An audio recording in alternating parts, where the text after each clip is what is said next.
رمضان المبارک کے آخری ایام میں 3 عمل لازمی کر لیں، انشاءاللہ العزیز آپ لیلۃ القدر کو پا لیں گے۔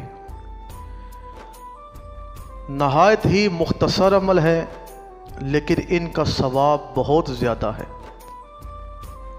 آپ نے 21ویں شب،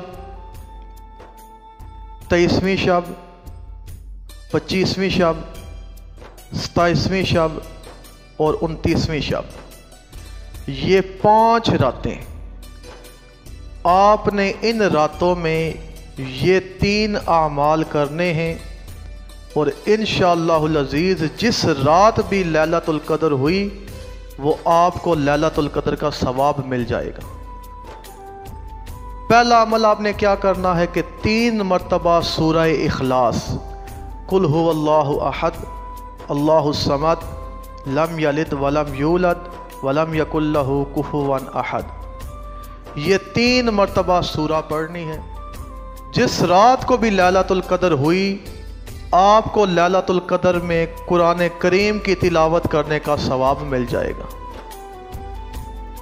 دوسرا عمل آپ نے کیا کرنا ہے، 10 روپے، کم از کم 1 روپیہ بھی آپ دیکھ سکتے ہیں، 2، 3، جتنے بھی آپ کو توفیق ہے۔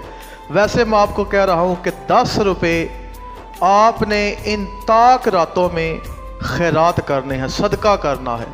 تو جس رات بھی لیلۃ القدر ہوئی اس رات آپ کو لیلۃ القدر میں، یعنی 1000 مہینوں سے بہتر جو رات ہے، 1000 مہینہ آپ کو خیرات کرنے کا ثواب مل جائے گا۔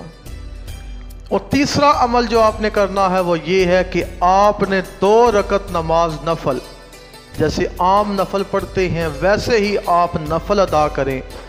جس رات کو بھی لیلۃ القدر ہوئی آپ کو 1000 ماہ عبادت کرنے کا، نفل پڑھنے کا ثواب مل جائے گا۔